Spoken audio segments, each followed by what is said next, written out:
Sveicināts Daktora Klauna viesistabā. Mans vārds ir Emīls Gatis Liepiņš, un šī ir vieta, kurā mēs ieskatāmies, kas tad ir tie cilvēki, kuri stāv aiz sarkanajiem deguniem, un kuri ir tie cilvēki, kas stāv aiz tiem cilvēkiem, kas stāv aiz sarkanajiem deguniem. Un šī ir vēl viena epizode, kurā mēs pievērsīsimies tieši tam. Šai reizē ciemos ērti.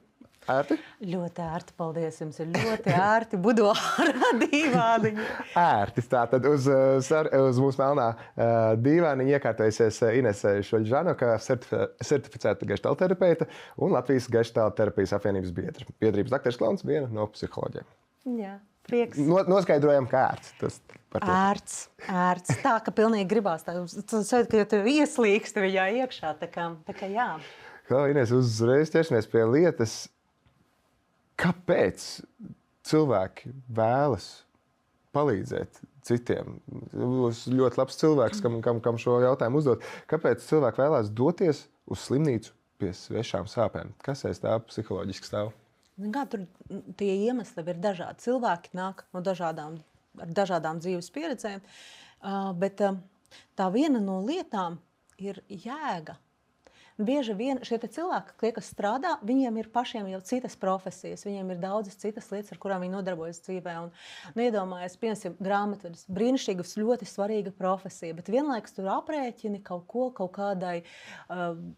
kādai sijai X, un no tā tev tur veltī tās 8 stundas dienā, būtībā trešdaļu savas dzīves, apmēram lietas un tā, ka tu kalpo kaut kam, kur tu īsti neredzi to īsto, to dzīves jēgu, jo neviens jau, es esmu redzējis tos tādus smieklīgie tie memi par to, ka, piemēram, kaut kāda ir ielikts kā man dažreiz ir tā, ka es nejūtu darbā jēgu, vai ne? Bet tad es atceros par mūsu stakeholderiem un uzreiz jūtos motivēts un priecīgs. Un par ko ir smiekli? Tieši par to, ka nevienu jau tas nemotivē. Bet šeit ar dakteriem klauniem tas efekts ir uzreiz tūlītējs. Ja, piemēram, tur ir nobijies bērniņš, kurš raud, kuram ir vajadzīgs atbalsts, vai arī tieši otrādāk, viņš ir kaut kā, slimnīcā cilvēks ir zaudējis arī kontroli. Viņš ir ieliks kaut kādos apstākļos, kur viņu kaut ko bīksta, viņš īsti nesaprot, kas viņu notiek, viņš nejūtās labi. Un te ir tas, ka viņš, piemēram, ar to spēli, bērns arī atgūst kaut kādu kontroli, kaut kas viņa dzīvē mainās. Un tad būtībā tas klauns, viņš ieiet, un viņš uzreiz redz, ka viņš tiešām nevis kaut kādam stakeholderim sijā X ir izdarījis labu, ka viņš tad labāk ir nopelnījis, bet tur ir reāls dzīvais kontakts ar cilvēku. Tu redzi, ka tava klātbūtne, tavs darbs ir iedevis otram cilvēkam kaut ko labu. Tas ir viens. Protams, ka ir arī tā tēma par ievainoto dziednieku, kas pastāv arī tagad terapijā. Būtībā tas cilvēks, kurš kādreiz ir piedzīvojis kaut ko. Piemēram, viņš, kad bijis bērniņš, varbūt viņš ir bijis slimnīcā. Viņš ir bijis slimnīcā, viņš ir bijis vientuļš, viņam ir bijis grūti, un viņš zina to sāpi. Viņš iet. Vienīgais te ir, protams, tā tēma par to, ko mēs arī tā atlasām, ka dakteris Klauns, viņi neiet sevi dziedināt. Tāpēc mēs to jau arī atlases kārtās tomēr apskatāmies, lai tas tīri pēc psiholoģiskā portreta, ka tas jau nebūtu tā, jo šā gadījumā tas nav viņa uzdevums. Bet ja cilvēkam ir šī izpratne un kaut kāda tāda vēlme arī tieši kaut kas tas arī savalkās kopā ar to jēgu, ka, piemēram, viņš varētu kaut kādā veidā arī tādus, dot pienesumu sabiedrībai šādā veidā, tad tas ir arī tāda lieta, ka, šeit ir tā jēga, vai ne? Jēga. Es jau sadzirdēju, šķiet, ka atbildi šo īso starpjautājumu, bet tu esi viens no tiem cilvēkiem, kas piedalās arī jauno dakteru klaunu atlasē. Jā. Pēcāk apmācībā, un tad pēcāk, ja nepieciešams, tad kādās konsultēšanās.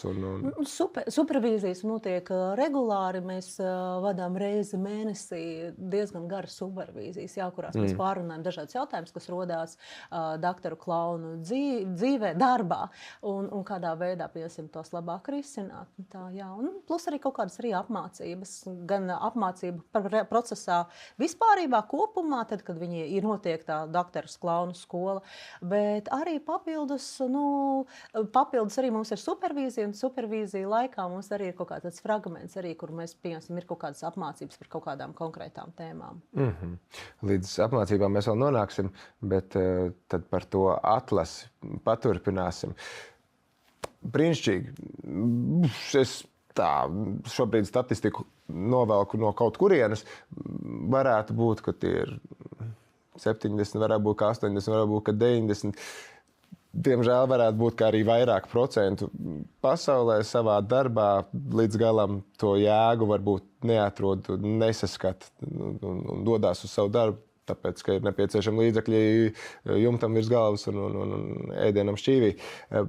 Tas mums teorētiski iedod ļoti lielu potenciālo daktaru klaunu skaitu. Skaidrs, ka ne jau visi piesakās, bet labi, tie, kas piesakās, tajos jēgas meklējumos ir ieradušies. Nav tā, ka vai ne visi tiek cauri tam atlases filtram. Ne. Kas ir tās īpašības, uz kurām tu kopā ar kolēģiem skatāties šajā atlases procesā? Protams, ka viens ir tas, ka tīri artistiskais moments, ja? Bet ja tas viens, ja runa ir par to, kur es pieslēdzos, viena no lietām, ko mēs skatāmies vispār uz personības briedumu, uz to, kā cilvēks tiek galā ar stresu, kā šis cilvēks prot sadarboties pārī. Šī cilvēka emocionālā noturība. Jo redz, ir viens ir tas, ka, pieņemsim, empātija pat par sevi ir ļoti skaista lieta, bet ja tas, pieņemsim, viņš cilvēks netiek galā, tā empātija ir tāda nevis profesionālā, bet viņš aiziet ar tādu savu cilvēcisko tīru empātiju. Tad viņš aiziet un viņš tur sāks, viņš var sagrūt, vai viņš var sākt skumt līdz tur, kur viņam tur nevajadzētu, vai viņam ir pavisam citi uzdevumi. Tad šīs lietas mēs skatāmies. Tas tā ļoti interesanti, ka patiesībā daktaris klauns tam jābūt ir ļoti savā ziņā kaut kur tādam ļoti stabilam, nopietnam pret dzīvi, pret profesionālo attieksmi var cilvēkam. Viņu mēs tā kā redzam, ka viņi jokojas un tāds, bet tieši šie te joki, viņi arī, viņi visi ir balstīti uz to, ka tādu reāli iekšējo, jau tādu spēcīgu personīgo stabilitāti. Tas ir ļoti, ļoti svarīgi, lai šis cilvēks arī būtu tāds. Un arī, protams, tas, ka, pieņemsim, to, ko es jau pieminēju iepriekš, ja, ka viņš, pieņemsim, neiet risināt savus iekšējās problēmas ar šo tēmu. Ja. Piemēram, ka viņam varbūt kaut kāds, viņš redz, ka viņam bērnības trauma, viņš tur nebija, un tad viņš ies tur, pieņemsim, glābt citus. Ja viņš tā darīs, viņš vienkārši pats izdegs, un tur arī nebūs šīs emocionālās stabilitātes. Tās ir tādas lietas, kurām mēs pievēršam uzmanību. Un, protams, tur ir tas par to sadarbību pārī. Ja tas cilvēks ir fantastisks, artistiski, bet viņš nespēja sadarboties. Piemēram, viņš jau ir izdomājis performanci. Bet šeit jau vajag arī pieslēgties. Katra palāta, kur viņi iet, viņi jau nezina. Tur ir tas nezināmais. Tur vienā brīdī tur vienkārši būs, tu redzi tavu bērnu, un tas var kaut kur tevi tā cilvēciski sakt. Tad šeit ir tas ātri jāspēj pārslēgties. Viņam jābūt ir patiesībā ļoti psiholoģiski elastīgiem. Jāprot nolasīt telpu. Būtībā tu ieej un tu uzreiz jau saproti, kādu spēli, ko jūs varēsiet piedāvāt, kādā veidā. Tas ir patiesībā tas ir kaut kāds sekundžu darbs. Ja tu viņš ienāk vienkārši un izdomājas, piemēram, performanci, kur viņš ir taisījis katrā palātā, iedomājiet, tas būs dizasters. Tur nesanāks, tas neizdosies. Šī sadarbība pārī, šī pielāgošanās šī konkrētajai situācijai. Un arī redz šeit par to noturību. Piemēram, klauni jau arī var saskarties ar atraidīšanu. Tu aizēji un tev saka, ej prom! Un es tevi negribu, un kaut kas tāds. Un tad, kad mēs esam, piemēram, ikdienā, cilvēks to tik ļoti nesajūt. Bet šeit uz viņiem tas tiek dažreiz teikts. Un šeit, ja, piemēram, tas cilvēks nav stabils, viņš var aiziet kaut kādā aizvainojumā, vai viņš tur sēdēt un kaut kas tam līdzīgs. Šeit ir tāda ļoti spēcīga psiholoģiskā noturība ir vajadzīga šiem cilvēkiem, ka viņi vienkārši, ok, es pieņemu šim bērniņam šobrīd tā, viņš vienkārši tur smuki atvedās, pasaka tā, tur pēc kaut ko vēl pat nedaudz paspēlē, paskatās un aiziet. Arī šeit pieņemt to atraidījumu, būt ar to, jo, piemēram, lai arī kā būtu tas klauns, bet tā klauna jau ir tas dzīvais cilvēks ar tiem viņa cilvēciskiem pārdzīvojumiem. Un šeit ir tas ļoti, ļoti svarīgi izķert tos cilvēkus, kur ar to visu tiks galā. Un tiks galā arī redzot, piemēram, šos te, jo, Viens ir tāds, ka kaut kādas, varbūt bērniņš ir saslimis, kaut kāda ir tādas vieglākas saslimstības, kaut arī slimnīcā, jau viss ir smagi. Piemēram, arī jā, bet ir jau tādi, ka tur viņi sastopās ar bērniņiem, par kuriem ir zināms, ka vai viņiem atveseļošanās ir ļoti ilga, pieņemsim, ka viņi mēnešiem ilgi tur slimnīcā, vai arī kaut kādi bērniņi, kuriem zināms, ka viņi neatveseļosies.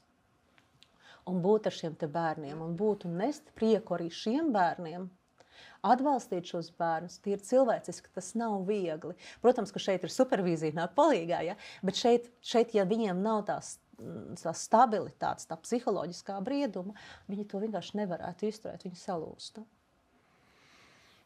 Tas sarakstīns īstenībā diezgan plašs. Jā.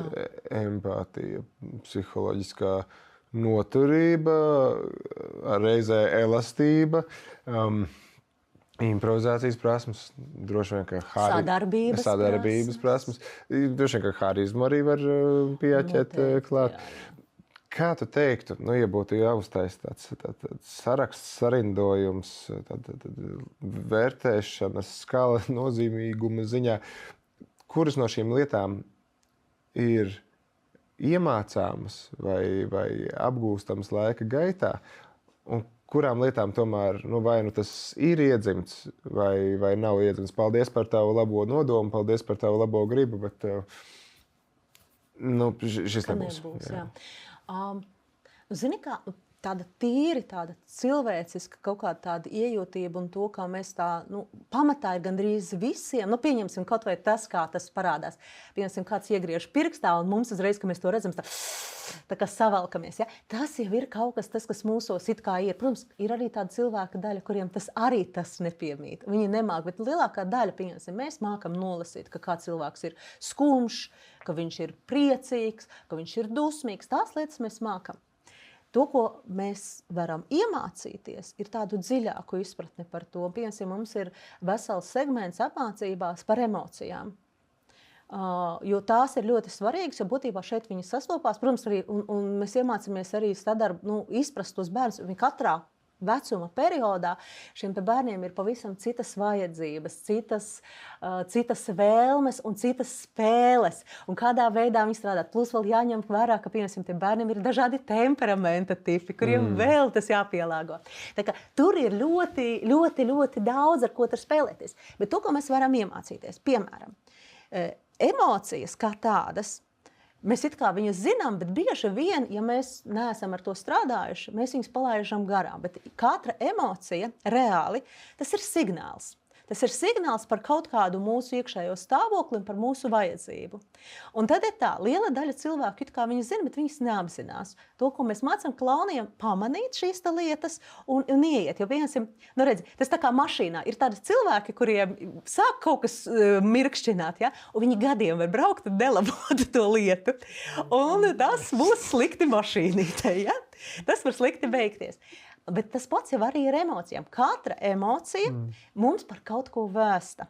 Un aiz tās arī slēpjas kaut kāda konkrēta vajadzība. To, ko mēs iemācām klauniem, ir pamanīt un strādāt ar šo, un tad vēl pie tam vēl uzliek tas uzlāņojums, kā strādāt ar šo šajā vecuma periodā, un vēl ņemot viņa kaut kādas psiholoģiskās īpatnības, būt neuzbāzīgam arī ar to spēli, un kaut kā tādā veidā, kad ievelkt to bērnu, jo tās laikam ir tās lietas, ko var iemācīties. Bet tas svarīgākais laikam ir tas, ka tā tīri bāzes uzstādījums ir, tas, ka cilvēkā ir šī izpratne, tā iejūtība tāda dabiskā, bet otrs arī laikam tā ziņkāre, kā tad tev ir, kas ir ar tevi. Nevis tur tas, par ko es arī runāju, nevis iet un performēt, jo varbūt cilvēks fantastiskākais, vienkārši kā mākslinieks, ja viņš ir uzkāpis skatuves un tagad viņš teiks monologu, bet tas nederēs. Šeit ir tas, ka patiesā interese un patiesā vēlme būt klāt. Okay. Kāpēc es šo jautāju? Jo, protams, ar kaut kādām savām dzīves praktiskajām pieredzēm, ja salāgo, tas pats basketbols, piemēram. Tas tev jau var degt acis, un tu vari ļoti gribēt driblēt un mest, bet, ja tu katru reizi bumbu rokās saņemot skriena galvu sienā un atdot pretiniekam vai laukumu nelasi. Jā, šeit ir ļoti laba tāda analoģija. Jā, kad šeit ir jājūt ir to savu komandu, ir jājūt to savu sadarbības partneri, jāsaprot, kad nodot bumbu. Un nevis turēt, tāpēc, ka šeit sev arī, ja tu turi to bumbu visu laiku savā, un pat ja tu vari to visu samest, tev būs blakām ļoti skumjš sadarbības partneris. Tā vispārējā komanda, kāpēc mēs tad vispārībā šeit nācām, ja, un tērējām laiku. Jo šeit jau arī tas otrs cilvēks jau arī kaut ko grib, un viņam ir ko dot, un viņi arī tur ir pucējušies, ja, ņēmuši tās savas somas, pārģērbušies, viņi arī grib piedalīties spēlē. Labi, mēs tagad esam atlasījuši kaut kādu bariņu. Jā. Ļoti interesē, kā notiek apmācības. Skaidrs, ka tagad neizstāstīs droši vien to pusgada kursu, bet varbūt, ka var iedot kādus praktiskus piemērus. Kā cilvēkam iemācīt nebūt tik emocionālam vai būt šo te spēju norēģēt tur, kur varbūt kaut kādi tādi dabiskie instinkti tev saka rīkoties tā, bet tomēr būt citādāk, turēt sevi grožos. Tās jau visas mums ir iestrādātas. Tie spēki mūsos ir iestrādājuši tās dabiskās aizsarga reakcijas un mehānismus tādus, kādi tie ir ar kaut kādu pamatu, tos pašus pārdzīvojumus, kā nenest līdzi. Jā, bet zini kā, tur ir tāds, teicis ir jautājums arī par tādu iekšējo higiēnu. To laikam tā ir tā lieta, jo, piemēram, es neatceros procentu, bet World Health Organization, Pasaules veselības organizācija Latvija pareizi, viņiem bija pētījums tieši par palīdzošo profesiju cilvēkiem un kā viņiem iet ar izdegšanu. Būtībā, tur tas rezultāts bija ļoti, ļoti smags, jo tie cilvēki, pat ja viņi arī ir, bieži vien tāpēc, ja mēs redzam, ka kaut kādās palīdzošas profesijās viņi bieži vien ar laiku var cilvēks tā kā nocietināties, ja kaut kas tam līdzīgs, tīri tāpēc, ka tas ir pa grūti un viņi arī bieži vien izdegšanas cipars ir milzīgs. Un tas, ko mēs mācām cilvēkiem šo te iekšējo higiēnu, ir dažādas lietas. Protams, viena lieta, kas viņus aizstāv – deguns. Deguns tā ir tāda maziņa maska, un viņa jau palīdz. Tā kā, pieņemsim, ja tev ir uzbrukums, pieņemsim to pašu par to noraidījumu, ja, ko es minēju, tad tas bērniņš, tad viņš tajā brīdī, viņš jau noraida nevis tur Jāni, Pēteri, vai Annu, vai Daci, vai Ilzi, bet viņš noraida šo te klaunu, un tad otībā šeit var to var arī izturēt. Bet otra lieta arī tīri kaut kādas tās lietas, arī sadarbībā, piemēram, ir tāds, ka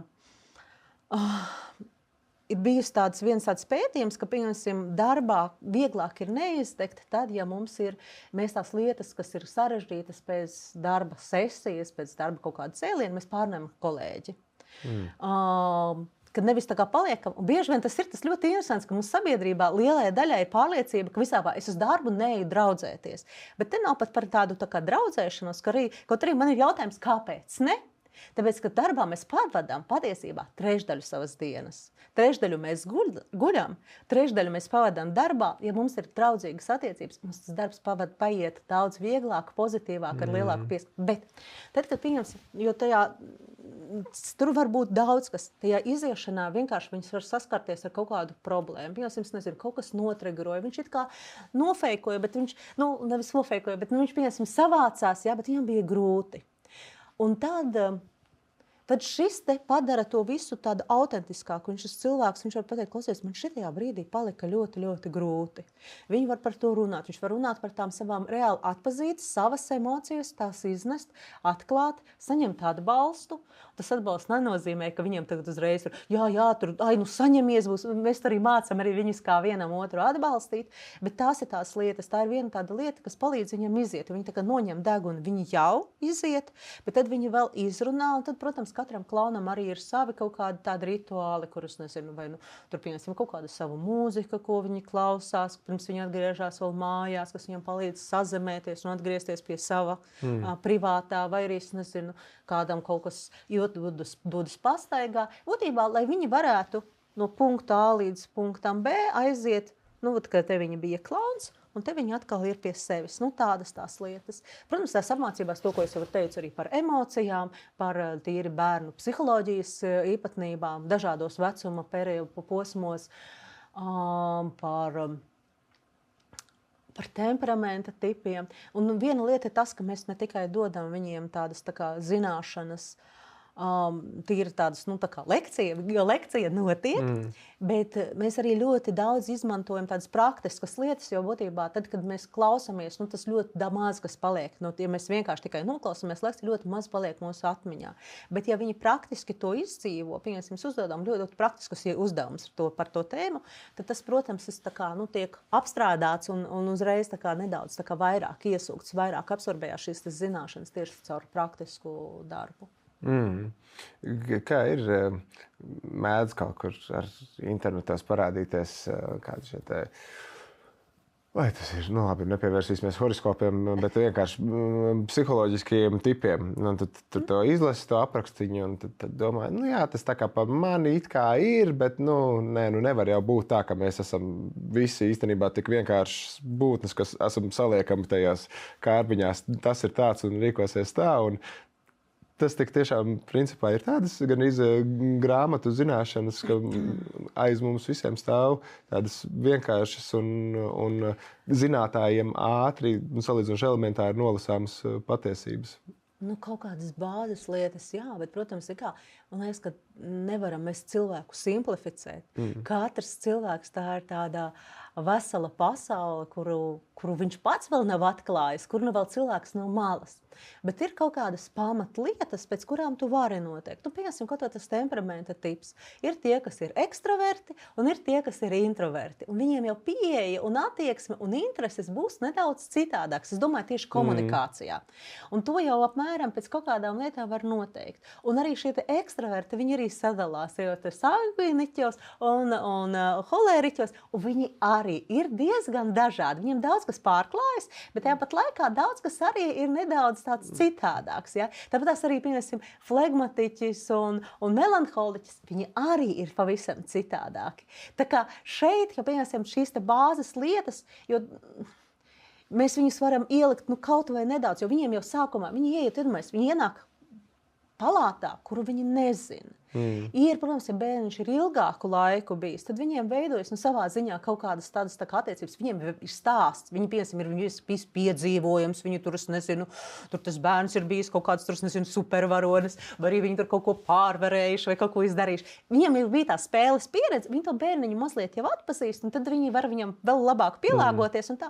Bet šeit, ja, piemēram, tu ienāc palātā, un tev ir pat sekunde, un tev jau jāsāk darboties, tad pēc kaut kādām lietām tu lēnītēm kaut vai šīs te bāzes lietas, viņas te palīdz nolasīt, ielikt viņu, piemēram, viņam ir apmēram tik un tik gadi, es viņam redzu, kas viņam tur, pēc tā aprīkojuma, kas tur notiek, kas viņam varētu būt, tas pēc seiņas, kādas viņam būtu tas pārdzīvojums, apmēram pēc pirmās interakcijas vairāk vai mazāk var saprast, kurš apmēram, kurā tipa virzienā mēs dodamies, un viņi darbojas. Un, protams, te ir tā prasme pielāgoties, ja, piemēram, kaut kas nebija nolikt, saprast, tad viņš var uzreiz tā, nedaudz tā kā pielāgojas un spēlē tālāk kaut kā nedaudz citādi. Tāpēc ir saku, tie cilvēki tiek ļoti, tā atlasīti tiešām, ka šie ir tādi profesionāļi gan šajā te klaunādē, gan arī mēs viņiem dodam ļoti spēcīgi šīs zināšanas, kā viņi var sākt sadarboties un tā ātri veidot kontaktu un atbalstīt šos bērnus. Es pilnīgi iztēlojos, ka tas process, kas katram klaunam aizvien organiskāk ar katru darba pieredzi ieiet, tas galvā ir tāda bumbiņa, kas krīt, tad te viņi atsitās, tad šitien aiztaisās durtiņas, iet tālāk uz nākamajām, un nonāk, izsijājās līdz tam. Jā. Šis būs tas scenārijs, ko mēs šeit... Un no malas liekas, ka vienkārši tur pieaudzis vīrietis vai pieaugusi sieviete spēlējās, jā, bet tur notiek tādas interesantas lietas. Psiholoģiju iemācamies, bet reizē tas, protams, ka ir mūžu dzīvo, mūžu mācies process. Tomēr droši vien, ka ir tās reizes, nezinu, varbūt tev ir statistika vai kā, ka nesanāk tomēr nodistancēt sevi ar to degunu, uz deguna no tā, ko tu redzi, no tā smaguma, kas savukārt ir tur priekšā. Nedod Dievs vēl sākt iztēloties, ka tas kaut kas tāds ir īstenībā rokas stiepienu atāmā un var notikt arī ar tavu pašu bērniem un tā tālāk. Kā tu un tavi kolēģi un katrs pats no doktoriem klauniem tiek galā ar šādiem te smagajiem gadījumiem, ka nav tik vienkārši noņemot degunu un novelkot to savu paltraku, atstāt tās emocijas? Jā, statistikas nav, bet, protams, kad gadās tāda gadījuma, kur paņem, un kur, pieņemsim, cilvēks domā, bet tāpēc mums arī ir tās supervīzijas, kuros viņi var par šo te runāt, saņemt atbalstu, var arī paskatīties. Būtībā, ja viņiem ir vajadzīga kaut kāda pašiem arī psiholoģiska palīdzība, arī šo te biedrība Dakteris Klauns arī piedāvā, ja cilvēkam tiešām tas ir vajadzīgs. Bet pēc idejas šeit arī ir tas, ka viņi ne tikai tajā supervīzijā viņi saņem no manis un manas kolēģis atbalstu, bet arī no pašas tās arī grupas un arī kaut ko tur normalizē. Jo dažreiz ir tā, ka es domāju, ka šeit var iekrist, pieņemsim, kā tā, mani taču mācīja, un mēs esam profesionālis, un tagad mani, pieņemsim, šis te trigerēja, tas stāsts. Bet šeit ir tas, ka viņam normalizē, ka, bet ar mani arī līdzīgi ir bijis, pieņemsim, pirms kaut kādiem gadiem, tur cilvēks tur dalās, ja, un viņš tā saprot, ka nē, es vienkārši esmu cilvēks. Un tad šeit ir tāds, ka, protams, tas katram ir tas stāsts, un ar viņu var varbūt vairāk pastrādāt, bet šobrīd, vismaz es esmu šajā projektā nedaudz vairāk par gadu. Man nav bijis tāds stāsts, ka nevarētu viņam iziet. Ja? Par tā statistiku pirms nezinu. Bet šeit būtībā ar šīm te lietām mēs to arī tā regulējam un strādājam. Un tāpēc arī šīs supervīzijas regulārās ir, lai cilvēki var nākt un stāstīt par šo te, par kaut kādām savām grūtībām, dalīties, saņemt atbalstu un kaut kā atrast sev iespēju ar to tikt galā. Bet tur ir tā lieta, bet vienalga tas, ko vēlreiz gribu uzsvert, tas, ka šie cilvēki jau atlases periodā tiek atlasīti arī pēc tās psiholoģiskās noturības. Par to, ka viņi, piemēram, neiet vienkārši tur tagad glābt pasauli. Tas nozīmē, ka viņiem ir šis resurs, jo to, ko viena no lietām, ko mēs arī mācām par to, ka lai viņiem ir jārūpējas par sevi, arī par līdzjūtību pret sevi, par iejūtību pret sevi, un ka biedrībā, jo mēs vairāk, jo tas tāds daudziem liekas, ka tas tā kā egoisms, katru es robežas likt un kaut kas tāds, bet ja tu visu izskaisi, tad jau tev sev nekas nepaliek. Un tad tur sanāk, un tas ir ceļš uz izdegšanu, ceļš uz kaut kādu, arī tur varētu būt arī uz kaut kādu depresiju vai vēl kaut kas tāds, vai ne? Bet ja, pieņemsim, šis cilvēks, viņš ir par sevi jau parūpējies, viņš rūpējas par saviem tiem resursiem, viņš iet tad, kad viņš to ir spējīgs izdarīt. Ka viņam, pieņemsim, ja viņam ir kaut kas ļoti spēcīgi psiholoģiski trigerēts, tad visdrīzāk mēs palūdzam, lai viņu kaut kā pastrādāt ar viņu un pēc tam viņu laist, jo tur nav jēgas. Tad tas cilvēks, viņš nevarēs būt profesionāli, viņš nevarēs pildīt to pienākumu. Bet mēs mēģinām atlasīt tādus cilvēkus, kas ir ar to spējīgi satikties. Paskatīsimies tagad no otras puses. Man interesē. Mēs iepriekšējā minūšu laikā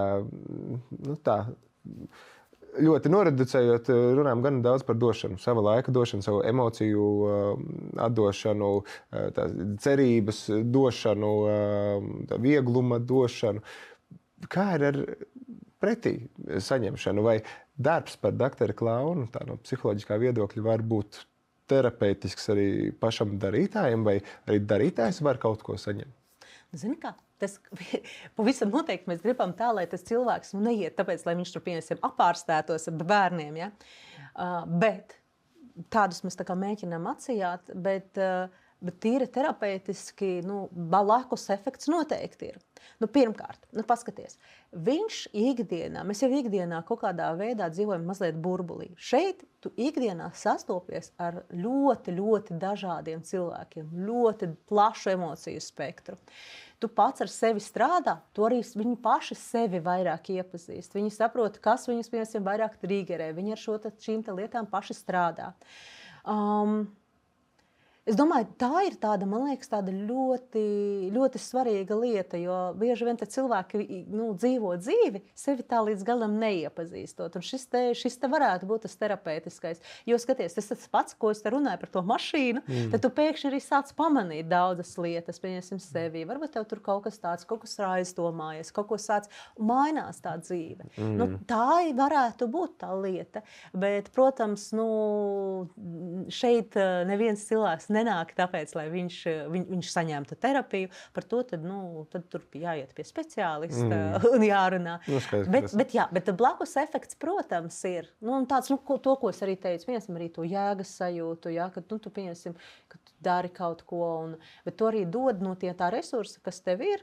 Tu iemācies, pieņemsim arī šeit ir, man liekas, ka tā ir arī lieta, kur tomēr viņi mācās veidot tās robežas, un tā robeža tas jau nav tāds, ka tur, es nezinu, tagad tu neies klāt, bet vienkārši iemācīties ar savu profesionālo, savu personīgo nolikt, saprast kā par saviem resursiem, cik tev ir iespējas dot, kur ir tā pauze, varbūt, vai kur ir jāpasaka stop, kaut kas tāds. Labi, tas iedod prizmu šim visam stāstam.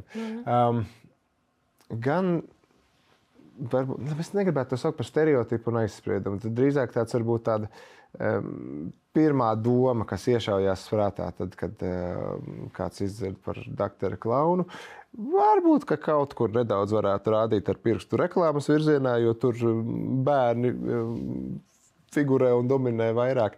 Bet neretas ir tās situācijas, kad doktors Klauns varbūt, ka pieaugušajiem tur tai palātā ir vajadzīgs pat vairāk nekā bērnam.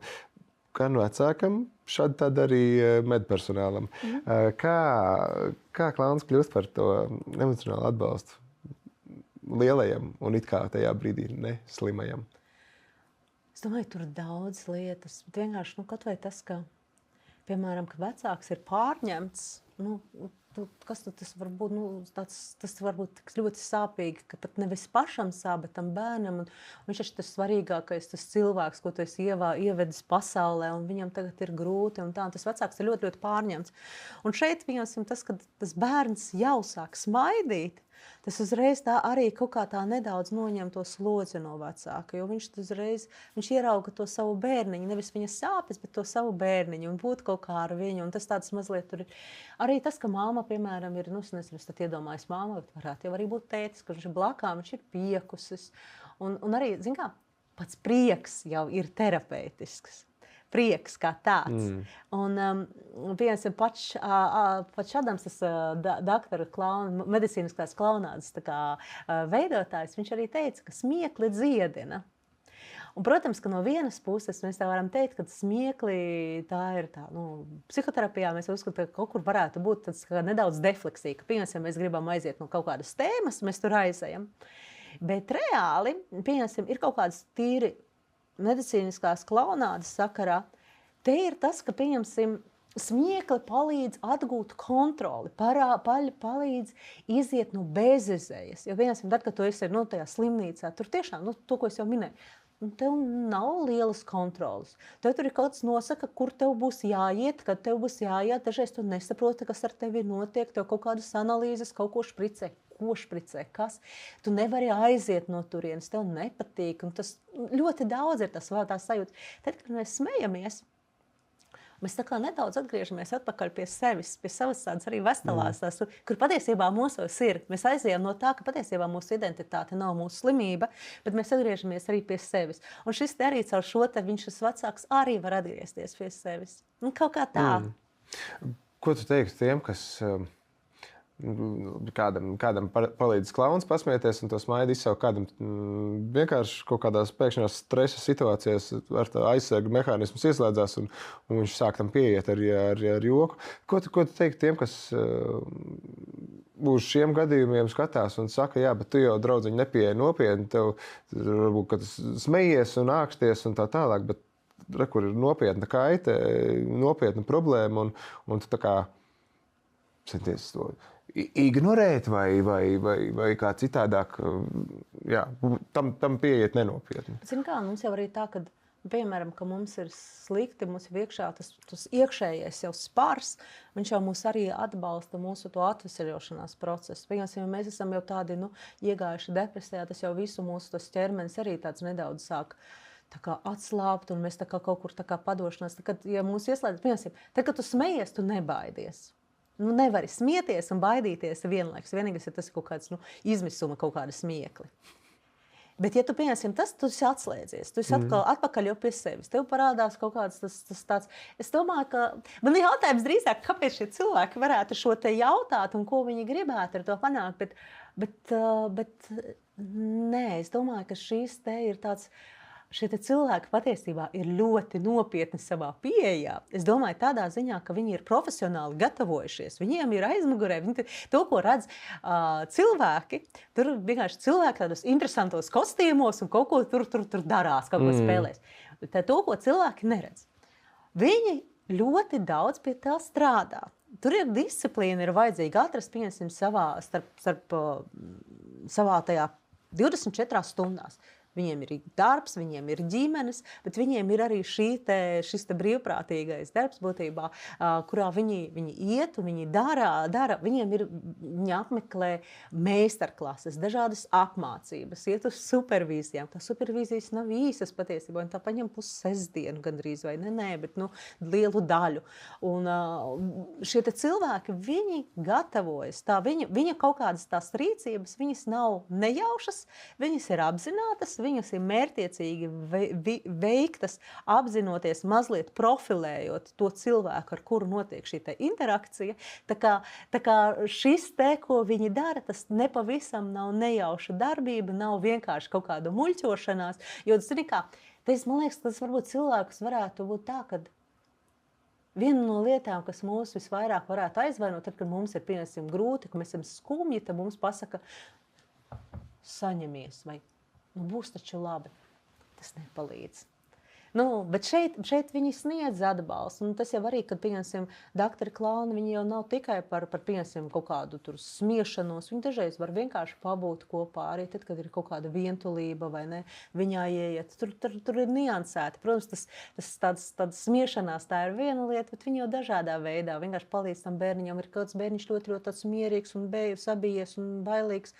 Ar viņu tā spēle notiek daudz maigāka. Ir jau arī tādi bērniņi, kur vispārībā īsti nevar kustēt. Un viņi tur, piemēram, tikai actiņas var kustināt. Ja? Tad ar viņu arī notiek kaut kāda spēle, pavisam tāda maiga, viegla un kaut kas tāds, ka vienkārši viņam sniegt atbalstu. Nevis sēdēt ar viņu sērot, tas nevienam nepalīdzēs. Bet šis te vienkārši palīdzēt atgriezties pie tās, neskatoties uz to, ka viņš, piemēram, slimo, bet viņa tā identitāte jau viņš pats ir pavisam cits un atgriezties un sajust to savu to veselo arī. Tas arī ir ļoti svarīgi. Es tagad tinu atpakaļ filmu, vai mums šai viesistabā jau izskanēja, vai tās ir vienkārši kaut kādas manas pārdomas un ar pārliecību, kas izveidojusies līdz ar dažādiem notikumiem, ka nav tā baigi dzirdēts, ka kādam bēdāšanās un depresija būtu palīdzējusi ar kaut ko tik galā. Tā kā labāk liku bēdu zemakmeņu pārgāja dziedādams. Labi, Klau, mēs esam izgājuši cauri atlases posmam. Mēs esam uzrunājuši vairāk par to, kā notiek apmācība, par to, kā tikt galā ar emocionālo smagumu un kā dot, pastarpināt pretī saņemot. Nedaudz kliedējām varbūt kaut kādas neziņas vai neizpratnes mākoņus par šo profesiju. Kas tev pašai, teici, gadu šobrīd darbojies, kas tev pašu šī gada laikā ir visvairāk pārsteidzis doktora Klauna esībā, būtībā, ar tiem kopā dzīvojot, tos kaut kādā ziņā vadot, ļaujot viņiem vadīt arī tevi?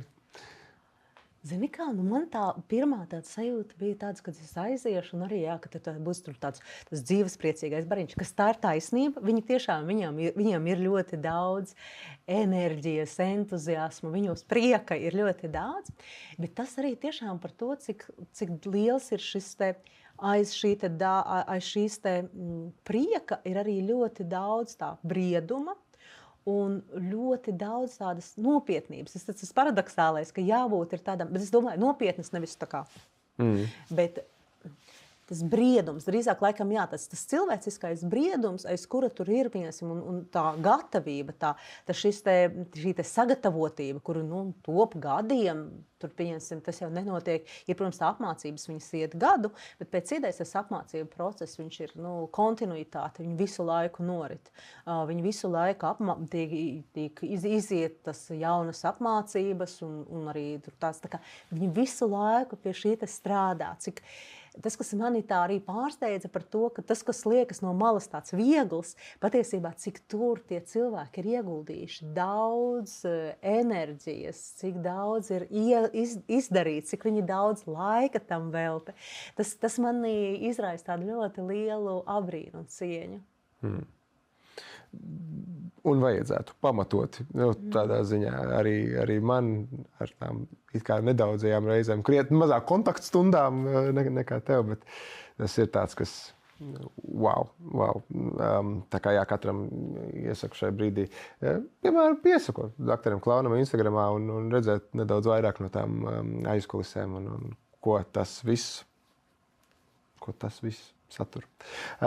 Noslēgsim ar tavu varbūt kaut kādu padomu vai varbūt kaut kādu mazo instrukciju paštreniņam, ko katrs pats varētu sākt ikdienā praktizēt, vai no rīta, vai pusdienā, vai vakarā, lai labāk fiksētu tās savas emocijas, kas ar viņu ir noticis vakar, vai noticis šodienā, vai noticis pēdējā gada dzīves laikā, pamanīt tās sarkanās lampiņas un saprast, ka labāk nomainīt to eļļas filtru tagad, nekā pēc tam ņemties ar visu motoru, kas ir aizgājis ciet. Klausies, tas ir tāds baigi viegls. Man it kā rodas atbildes, bet tas nav nemaz tik vienkārši. Jo, zināt, te ir tas nedaudz, protams, ir kaut kādas tādas, ir kaut kādas zināšanas, protams, bet kaut vai pamanīt tās lietas ir tāds apzinātība, trenēt apzinātību. Ir tāds anglisku vārds, es nezinu, tā latviski, ir tas discernment. Ir tādas prakses, kas ir patiesībā ienākušas pat no jezuītiskā garīguma. Bet ideja ir piemērojama garīgs vai negarīgs cilvēks. Būtībā vakarā vienkārši iziet šai te dienai cauri. Kas tur ir noticis, apstāties, kas tur bija, kādas, ja bija, piemēram, tur kaut kādas kļūdas, ko es varētu darīt un kaut kā tam līdzīgi. Protams, tā viena no lietām, ko es arī mēģinu mācīt arī saviem tiem klientiem, ir tāds, ka nelamāt sevi par kļūdām, tāpēc, ka mūsu smadzenes īsti neatšķir, vai mēs lamājam sevi, vai mūs lamā kāds cits cilvēks. Patiesībā mēs mēs pārslēdzamies uz to mindsetu vienā brīdī, kad tu saki, es esmu muļķis, un tavs smadzenes, ok, es ielieku programmiņā, labi, es nenormāli simplificēju. Tur ir daudz sarežģītāk, bet apmēram, tad šis cilvēks, piemēram, ir muļķis, un es visu darīšu, lai pierādītu. Būtībā uzrādīt un tam līdzīgi. Bet šeit ir tā, ka iziet caur tiem notikumiem. Man šodien bija lāža. Ko es varētu darīt, piemēram, ar šo situāciju nākotnē? Ja gribās sevi kritizēt, tad tur ir apstāties vienkārši pateikt, klausies, bet es esmu cilvēks. Visi cilvēki kļūdās. Sorry, tāds. Ar iejūtīgumu, trenēt ir iejūtīgumu pret sevi. Bet šo te apzināšanās praksi, jo mēs vairāk viņu trenējam, jo mēs vairāk sāksim pamanīt šīs te gaismiņas. Tādas, kaut kā tā. Es varu vēl vienu jautājumu. Vēl vienu padomu, vēl vienu treniņu. Daudziem cilvēkiem esmu novērojis, reaģējot uz ne tiem vēlamākajiem dzīves notikumiem, vai tās ir savstarpējās attiecības, vai tie ir šādi te uzkrauti dzīves pārbaudījumi. Man patīk izmantot atsauci uz ežu kažociņu.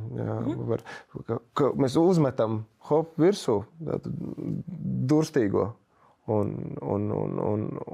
nocietinamies, un tu esi vainīgs, un visa pasaule ir vainīga, un varbūt visa pasaule ir pret mani. Un Reizē, ja tās ir kādas smagākas diagnozes, tad jā, par ko man tas? Kur šādās situācijās sākt ar tā prāta sakārtošanu? Kur tur to higiēnu? Lūk.